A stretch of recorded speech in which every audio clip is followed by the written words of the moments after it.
Bros, we would like to give a heads up before the episode starts.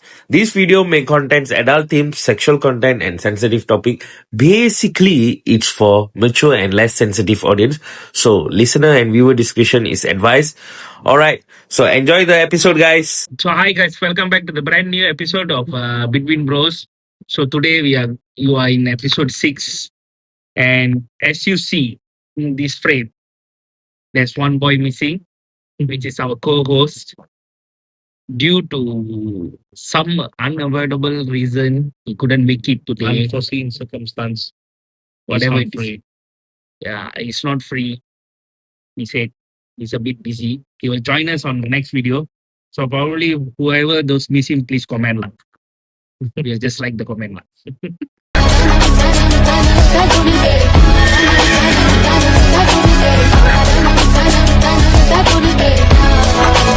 Okay, today we have some segments. We only go, the video will be very short, and we will go only for with 2 segments. Okay, and the segments will be a bit spicy. Quite spicy. Yeah. So we'll have certain topics that we are going to be talking about that we would really love your opinion on. And this might be quite controversial as well. But take it with a grain of salt. Lah. Yeah. So, as you see, this week, our question of the week is what is the issue in Malaysia that people are not talking openly? We're too afraid to talk about basically. Yeah. Lah. Okay. You want to start first? You Lah? start first. I start first. Yeah. Okay. So I would like to talk about 2 different topics. My first topic would be about mental health. So in Malaysia, unlike the Western side and everything, and other countries, right? Mainly Malaysia, they don't take mental health seriously. Nowadays, they are starting to, but that's just a minority. The majority of our country do not take mental health seriously, and this is something people are afraid to talk because the main stigma of talking about mental health, they also fear of being judged, lah. Because people would normally think like, oh, if somebody got a mental health issue, they are insane, crazy, they are weak. They don't know how to manage their thinking and emotions. Yeah, or if not even cultural or religious beliefs as well. They'll normally think like, oh, I don't want to bring shame to them. I don't want to bring shame to my family, my religion, whatever lah. So this is the thing. They would not. They would rather like face these problems quietly and try to think that they are normal or pretend that they're normal, but actually they're going through a lot of stuff. And usually this would lead to something dark, which is suicide. This would actually lead to suicide, and it's actually a big problem here. We have to like pay more attention to mental health because it's not just a joke. Like we can claim like, oh, this person got depression. Why is he so weak? Come on lah. Especially like against guys, they take mental health in women more seriously than guys, which is a big problem here. Because guys are also human beings. They also have emotions and mental health. We guys in general are supposed to portray a more strong role, more emotionless, more. We have to keep a straight face all the time. But the thing is, we all do have a mental health to keep, right? To keep sane. So we need to like really address this life. If they really got mental health issues, we please need to seek help. And we need to take this shit more seriously because it's not a laughing matter at this point. Because a lot of them, in order to deal with the mental health, it would really push, especially like depression, would push people to severe depression and they would end up just. So why? We can actually treat this thing now. Now they're starting to take it more seriously, but I wish this is talked a bit more in Malaysia. Instead of being afraid of being judged and scared of bringing shame, I would rather hope that Malaysians think of this as opposite. Instead, you have an issue. Do not be afraid to go and seek help. Do not be afraid to, uh, uh, do not be afraid to like assume that you're going to be judged. It doesn't matter. You need the help. Seek it. Improve yourself. Better yourself. Instead of just living with the pain yourself. What do you think about it? Do you think am I making sense? Yeah. Actually, we need it lah. Because nowadays there are a lot of people, not a lot of people, lah, a lot of men's are going through mental health problems lah, and they don't know where to seek help, and they ended up, you know, to go suicide or all these stuff and everything. Exactly. They're being lonely lah and everything. And nowadays we tend to see in social media that a lot of boys are like one, how to say, they are so soft like a girl already. In terms of how I'm meaning, they are just too much thinking, overthinking, and they are being sad. You know, well, if let's say something happened, they're just dragging the things, posting some sad stories, showing them as a weak person. But rather than that, talking to someone, clearing their mind. Doing something about it Yeah, instead of dragging the issue. it's very less nowadays. What do you guys think is the root cause behind this whole epidemic that we are having in Malaysia? Do you think fixing the root cause is better, or intervening at this current stage would be better? I feel like fixing the root cause, but it's impossible.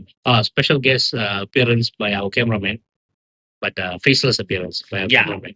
Yeah, I personally I think it's kind of impossible to fix the root cause because it varies for different people. You can't really have like a fixated uh, solution. You know, different people, different. But at least I feel it's more important to intervene as soon as possible in order to prevent it from getting worse. Yeah, like what Mary said, lah.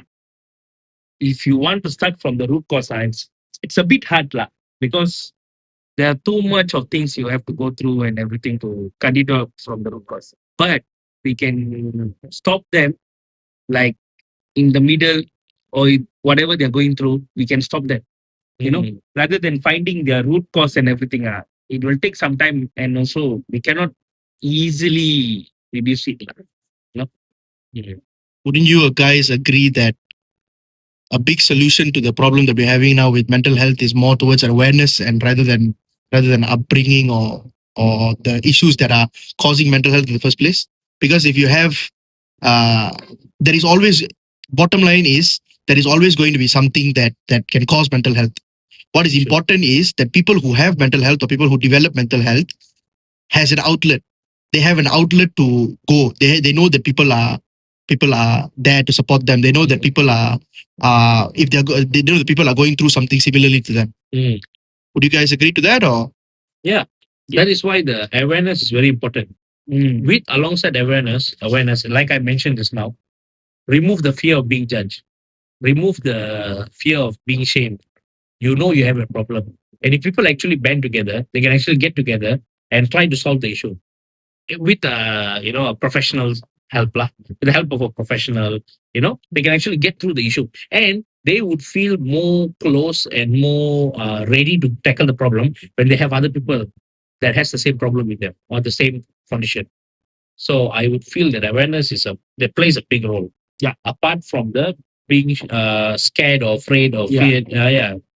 Throw that aside. Your well-being is more important than what people think of you. Yeah.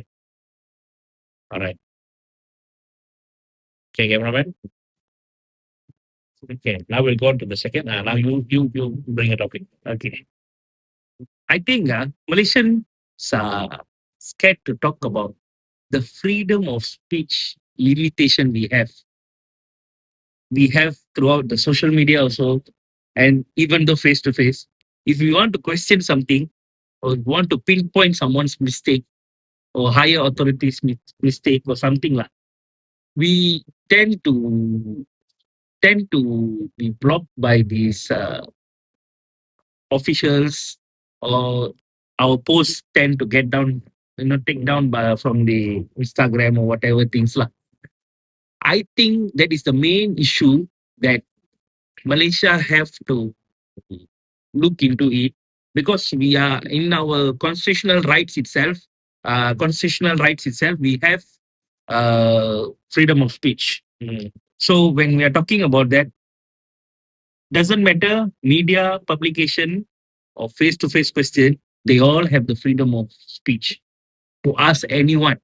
Because if we are not asking anything, if we are not asking anything or answering, questioning them, they will be like, oh, no one is seeing us, no one is questioning us. Let's do what we feel right. But ended up, it's being a very big trouble to the nation. Lah. I feel this is the main thing lah, because one of my followers said, answered this lah. To It my, is true. You know, we are a democratic country. Yeah. I feel like you cannot try to like just because you're a higher up or whatever, you shouldn't try to like take down or protect these people. If you're doing a mistake, you're doing a mistake. Yeah. Yeah. So whoever who's trying to pinpoint your mistake, they can be right, they can be wrong. They can be just making up assumptions or whatever. But if it's a fact, it's a fact. You don't try to hide the mistake or whatever. You have to know if you are a higher up official or you're a part of like ruling or running the country or whatever, or certain organizations or anybody in charge, you should have a good like how to say like a good how, how do you say like a good what you have to be a good role model. Yeah. Basically, you are the one that's given the position. You are in a position. You have power. You have the capability to change, to make change. So why not use that power for good? That's what. That's one thing. But if we're bringing up free speech, if we're bringing up free speech as an issue, would you think that I would think that a certain degree of limitation to free speech would be in order? Because if you see Western countries where they have, for example, the US, they have absolute free speech where they can say anything online and it's limited only by hate speech. Yes. So with these kinds of things and all that, they contribute to bullying, they contribute to harassment online, they contribute to a lot of negative things online. So apart from the issue that you just mentioned, would you think that free speech in general should be absolute free, or do you think that there should be some limitations that are in order? If you ask me, I would say some limitations should be in order. But when it comes to the issues that you mentioned, there should be absolute free speech.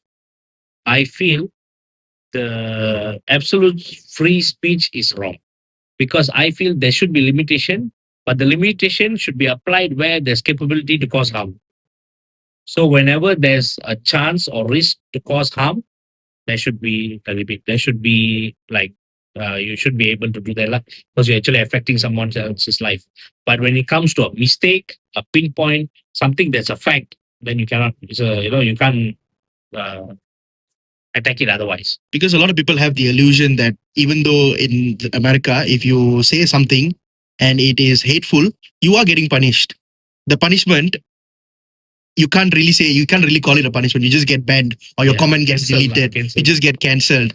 But what I'm saying is, wouldn't it be better if something like this could actually result in lawful consequences that would in some ways hinder these negative outcomes of free speech? No.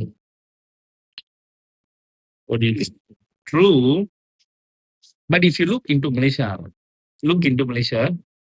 when you see the limitation, when we're talking, there limit a lot of things in Malaysia, even though we have freedom of speech.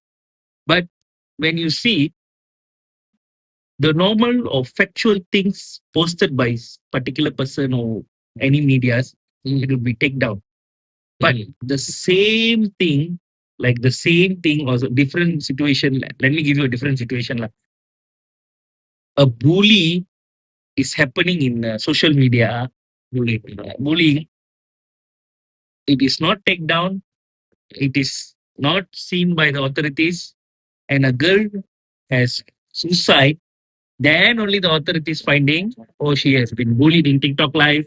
She has been bullied in Twitter and everything. So even though we have some limitation to not talk about some particular things and everything, but where's the seriousness of a bully case is happening throughout the social media, but authorities are not taking it seriously. But you're taking it seriously when a factual thing just pop up there and the public gets to know, you're taking it down. which is not going to be harm. Yeah. They You are- care more about personal image than Yeah. like, you know, actual problems. So what I will agree lah. You should have limitation for both. You should have limitation for both. Mm. You know, this will be the better option for freedom of speech lah. If you're just telling, I give you freedom of speech, but you don't give them the like to make them give the factual talks in social media, and what's the point lah? True. No? So, like I mentioned, with the capability to cause harm, Yeah, lah. that should be a limit. You know. Okay, I have actually another one lah. We'll talk this. Okay. Sexual harassment in religious places nowadays plays a lot. I mean, we have a lot of case in Malaysia. I don't know how you guys, you guys are aware of it or not, but in Malaysia, nowadays, in temples, we have a lot of sexual cases, sexual harassment. So, But- Sorry, Mm. but why limit it to only temples or any religious place? We have a lot of sexual I'm harassment. telling like everywhere. example, temple because It's few a months holy back, place, is it? few months back, temple happened. Oh, that. Oh, yeah. You know? True. So I think I think it's a main issue to be seen in Malaysia because Do you mean by temple goers or by the staff who are working at the temples itself? Can be the both, can be both. but it'll be a bigger issue if it's the staff itself. It's staff who is doing to the temple goers lah. You know. So imagine Not necessarily this temple, any religious. any religious place lah. We keep Yeah, it as any religious place yeah. lah. So Mm. I'm telling, like, bring it this issue lah. 3 months back or to 4 months back, an Indian girl, I'm talking about an Indian girl, she's going to this temple every month, every day lah. Keep it every week lah. Simple as that. Every week. So one of these days, she went alone just to pray, and this priest took advantage of her, brought her to a separate room, saying that he's going to give some how to say, some ritual things from India he imported, and purposely let his hand keep his hand on her hip, and then after that let his hand go under her shirt, grab the stuffs lah. Okay. After that, that girl came to social media and tell, like, okay, she came and tell social media after 1 week, a lot of boys or whatever it is, boys or girls, mix, they all pinpoint her dressing style, but never see what's the real issue. Yeah, She's trying to talk. This is stupid, lah. It's actually stupid. Very stupid. You are pinpointing a girl's dress, but why can't you see a priest who working in a holy place took the advantage of a girl and she's just wearing a Punjabi shirt? Yeah. You know? How can you? Why are you condemning the dressing style? Yeah. You have no common sense. You have no self control. You have to have some brains at least to think. Yeah. Just because that they wear or dress a certain way doesn't mean that they give you the right to go there and do whatever you want. And some more, a religious place out of all the places, that should be the most safest place you can go. You should expect peace there. You should expect safety there. Not go there to the place that you expect it to be the safest and, get this kind of treatment. This is particularly for those people who are telling her girls dress play important role. I'm telling you all, there are cases, a newborn baby get raped, babies 3 years old get raped, 6 years child get raped, 68 to 70 years old lady get raped. What they are wearing? Are they wearing sexy or revealing things? No.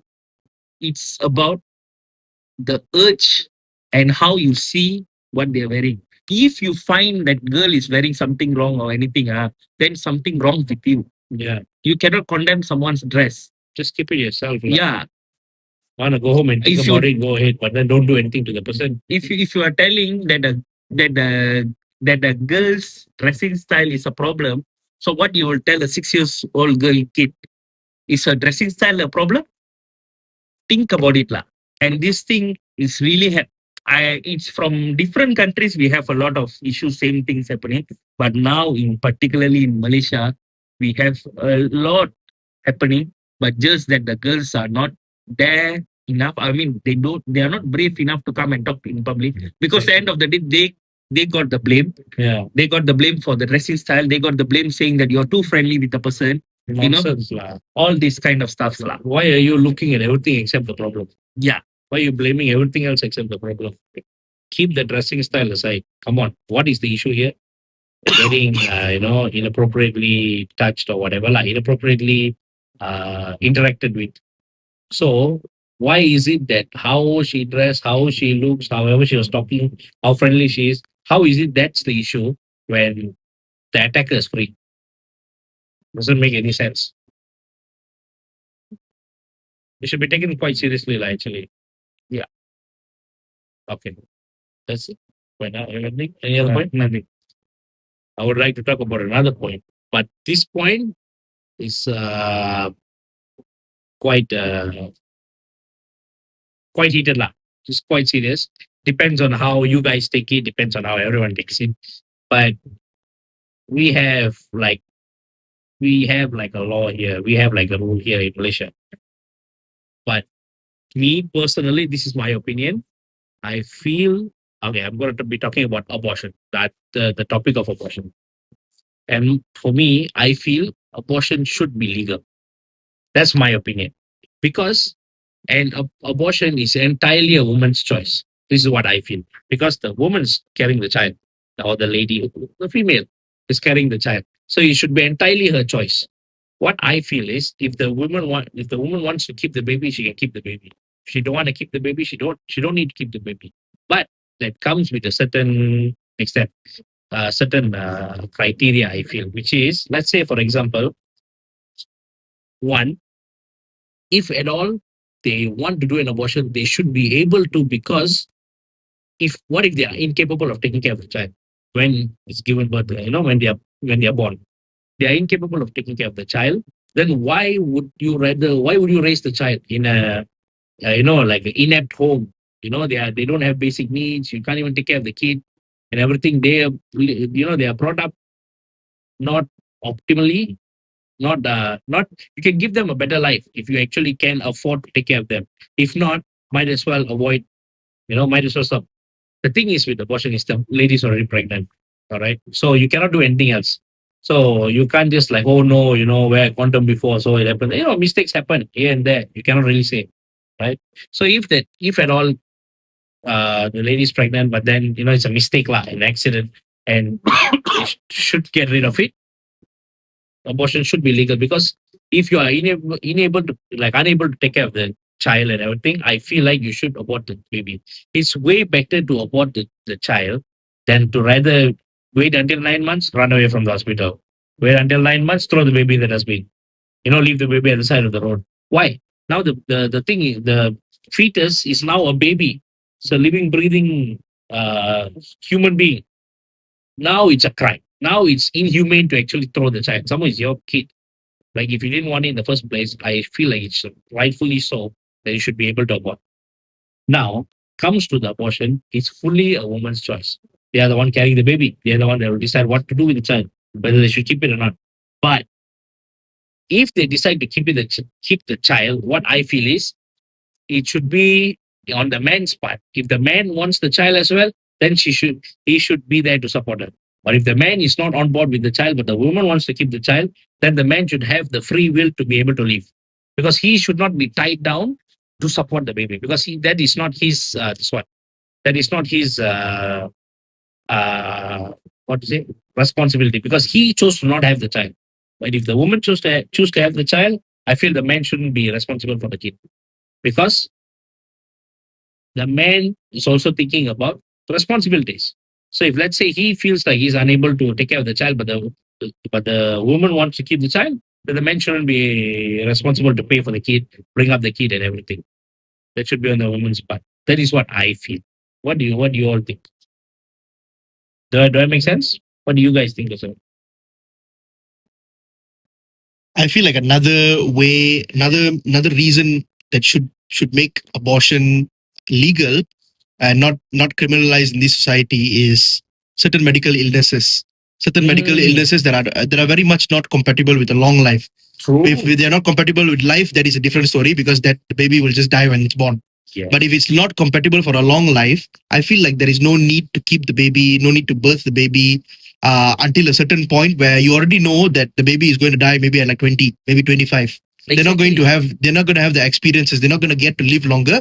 But it's just the fact that, oh, the government doesn't let me abort my child. The government doesn't let me doesn't let me abort my baby for this very reason, these certain reasons and all that. So I have to let this child live in so this let it sufferness. suffer for another Let 10, it 20, suffer. 30 years. Exactly.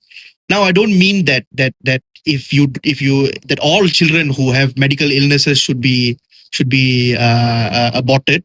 So, for example, if let's say you have sickle cell anemia or thalassemia and all that, these are very much compatible with life. These are very much controlled with medication and treatments and all that. Yes. So, but then there are some diseases, there are some causes of this that are, like I mentioned earlier, that are not compatible with a long life. And these are the reasons these are the reasons I feel like why abortion, another criteria, like Maddy mentioned earlier, another criteria for legalizing abortion. As long, you see, that, like your point, right, cameraman, the thing is, when it comes to, like you said, not a long life, right, the quality of life matters. It's not just being alive, the Agreed. quality of life. Why put them through suffering? If you are bringing up this case about medical illnesses, why put them through suffering? If you are able to diagnose the child's condition while they're still pregnant, while she's still a fetus, a baby, then it's very advisable to abort. Why put the poor thing through hell? You know, it's like it's also another inhumane. It's another inhumane behavior. You are technically torturing the child. He didn't do anything wrong. He was just born that way. Why let it suffer? Instead of it being born, you can actually stop the thing. Rather, you stop the thing now, then let it be born, and then let it suffer for another, don't know how many years it got to live. Why suffer through that? What I don't agree though is on the fact that some people say that, oh, just because they have a certain medical illness or a certain genetic predisposition to an illness, they said, oh, I don't want to have a baby, and if I get pregnant, I'm going to abort the baby. For example, Alzheimer's disease. They have their father got Alzheimer's, their grandmother got Alzheimer's and all that. So they know, and they did genetic testing maybe, and they found out, okay, I also have the gene that causes Alzheimer's. So I'm going to, when I get old, when I get to a certain age, I'm going to forget all these things until I forget my whole life. So because for that fact, I don't want to have a baby. These kinds of things I don't agree, because that is an illness that happens when you're at the old age. True. And it is very much managed. It is very much there are many helplines for these kind of illness.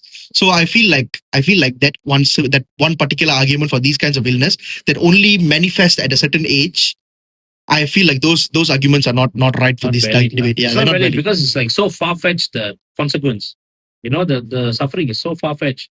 It's not an immediate an immediate condition. This thing happens, like you mentioned, in the old age. So, however, is it, even though you're not genetically predisposed, so you are at risk of this disease. What makes you immune to this disease? Nothing. Same like take the breast cancer with the BRCA gene mutation, for example. That's another one. You're predisposed to having breast cancer, right? So, does that mean that you don't want to have the child because there's the risk of getting breast cancer? No, that's just a risk you can do. I don't want to get too technical in the terms, but you can. You already went there. So a bit lah, a bit lah, a bit lah, a bit lah. I didn't say like a mastectomy, but you can do a bilateral mastectomy. You can do a bilateral mastectomy and avoid breast cancer. You get what I mean? If you don't know, Google it. Okay. Sorry, a bit part of this podcast don't have some English part, so you all can translate this in Google. Remove both breasts. That's what I meant. All right. But yeah, this is important because, like he mentioned it all, there are certain like criteria that need to be met. You can't just be like dumb and then forget and then don't want to abort and then give birth to the baby, then throw in the dustbin. You can't be doing that rubbish. Might as well abort in early stages. If you know you can diagnose the baby with certain conditions that really affect the quality of life, abort it. See, I agree with both of your points because I don't have much take on these points because I don't know much about these points lah. But looking into these points, like seeing abortion, previously maybe I had a thought lah. I mean, I didn't had any mindset like okay, they should abort, they shouldn't be like illegal or not legal and everything lah. But now after you both explaining, I think so it's right lah what you are talking. It should be legal lah. You know, legal to abort lah because they have a choice to talk, you know, discuss between the husband and wife, and also from there, and they get to see whether the child will have future or not. Yes. You know, the child will have a better future or not. Or it's either they're going to beg, be a beggar or something. You know, it will be very hard lah. Beggar, nice lah. I mean, The money are true lah. it's true. You know how many kids are thrown in the rubbish bin? Yeah. You know, Oh, I've seen it myself. you know how many kids. So yeah lah. That's all. All right, that would be our first segment. Yeah, it's quite heavy, but I hope you guys gain something from it. If you have Yeah. anything opposing our points of view, please do let us know. Yeah, sure. This is just our opinions. So we will move on to our second segment, which is our last segment for this episode. Okay, what I'm going to talk about today is about medical scam happening in Malaysia. Okay. Medical scam. Okay. Okay, there's a story I heard from one of the Grab drivers. Okay, his relative lah. What happened was his relative's daughter got met with an accident in front of the store. So they brought her to, they waited for the ambulance lah. So the ambulance came. The ambulance brought her to a private hospital. Oh, okay. You know, it was not a government hospital or anything. I'm telling you, it was a private hospital. I know which private hospital it is, but I don't want to mention the names all.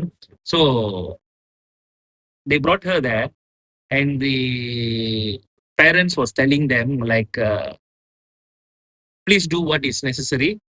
I'll try to make whatever payments you need. And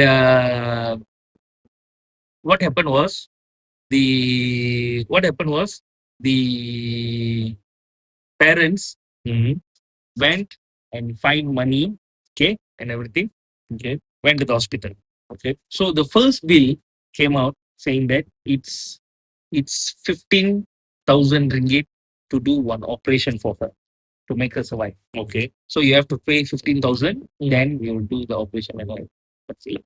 So the parents went and find the money all and everything, gadai, whatever it is lah. Paid 15,000 in private hospital. Okay. The operation was going on, you know, the operation was going on. Then after some time, the doctor came out and said, oh, there's a big complications in your daughter's operation. So there's a big complications. So after this, what we will do, we will shift her to ICU. After we finish, after like monitor for a few days, then after that we continue make the surgery. So that's all lah. So the next day they went, the account department from the nurse told, the account department calling you, went there, there's the bill 35,000 ringgit, another extra. Extra 35,000. Okay, extra 35,000 have to pay by her operation starts lah. So the parents was like, okay lah, what to do lah? Now cannot withdraw, so because she's middle of operation in ICU and everything. So the parents also was like, okay lah. Then the parents brought her to brought whatever along lah, meat lah, and paid 35,000 ringgit. And the operation took place on the fourth day. Okay. On that fourth day, what happened was when they was doing the operation, the girl actually passed away. Okay, they cannot save her. Okay. Okay, So died on the operating table. operating table. Okay, this was on the fourth day. We're talking about on the fourth day. So the parents was shouting and everything. Okay lah. They take the body, do the funeral and everything. They came back already. But then the parents came to know the girl was not alive when she came to the Guys. hospital. So she what? Died in ambulance. Yeah, she died in ambulance. What the hell? Are you So serious? Or? yeah, she died in the ambulance itself. So the doctors, the particular whoever doctor which attend that place, the patient, he just put her under this what is the name? Ventilator. Ventilator, yeah. The ventilator machine to make her look like she's alive and everything. But then shouldn't be the pulse all there? I don't know. This what the grab driver told you. Yeah. So I was telling and everything. Then the doctor came and said easily, oh sorry, I cannot do anything. The daughter passed away during the operation. But she passed away 3-4 days ago. Then, okay. How does he know?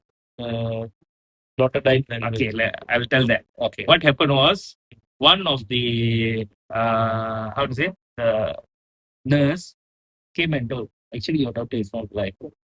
She passed away already like 4 days ago. They was just dragging you because she came to the hospital. So they wanted some money. They wanted money to pull some money from you. So they played this game lah. It might be true. What is the nurse lying? No, it might be lying lah. But what I find here, whatever it is, you go to GH or you go to private also, there is medical scam happening. If you see properly. Oh, GH. I'll tell you. GH, if you go, you have no sickness, nothing or anything lah. But you go there and you do some normal medical checkup, they probably will tell you what everything is okay. But just slightly this one or problem, So you have to do one treatment. This Okay. one will happening in private.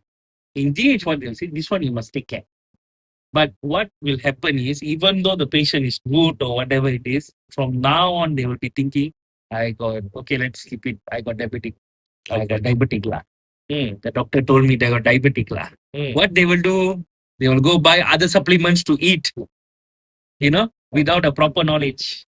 I'm not blaming all the doctors. You understand? I'm not blaming all the doctors or clinics or whatever private hospital.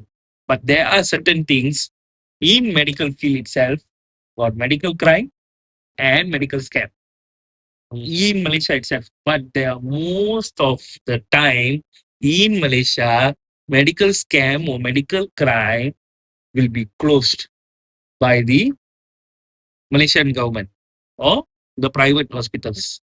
There are a lot of cases has been closed just like that. And why I brought this topic here, I want to know what's your guys' point of view on this and also the public lah. You know? சொல்லு. Tell me. Tell me. I see what you mean, but I feel like, okay, when it comes to the Grab driver story, we technically we really don't know who's at fault here. We don't know whether really the girl passed away in ambulance. We don't know the nurse just going on story. We don't know whether the doctors really tried to save her or not, kept her on ventilator, because I feel like there should be more details to the story lah. Because if at all she's kept on the ventilator, that doesn't mean that she's alive. If there's no blood pressure machine, there's no ECG monitor to it, I don't think ECG pula. The vital sign monitoring is not there. Means how come that she can appear alive? Cannot be, because the vital signs will show if she's alive or not. So that's one thing. But because okay lah, ventilator can kind of like fake respiration. I get it. But other than that, the vital sign monitoring should be there. So I feel like, but then I think the Grab driver do not know about this, or he doesn't know what to look for. Cannot blame him as well. But given that thing can go many ways lah. But in the terms of like medical scam, medical crime, yes, of course, any field of crime or scam. But I feel like in the sense of like government or GH and then private, I feel like this is more commonly in private law because they make money through this way. It's more commonly there, but it's not the majority of the cases. It's a minority case. When it happens, it happens. I agree. I'm not like defending like, oh no, no hospital, how you can talk like that. No, no such thing. But I feel like it's more prevalent in private lah. Private. Playing with people's life is a big no. Nowadays, medical and education is a business one. Fair, fair, but I feel like it's not right to dismiss the doctor's law. I mean, not like you mentioned, not all the doctors. Not all the doctors, Yeah, but there are some. because a lot of like just medical professionals in general do work, do like God's work day to day. Yeah. Yeah, so they really strive to like improve patients' overall well-being. That's like the entire thing with medical itself.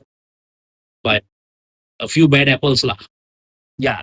There spoils the whole are bunch. doctors who are doing God's works today, and there are doctors who are doing Devil's work. devil's work also.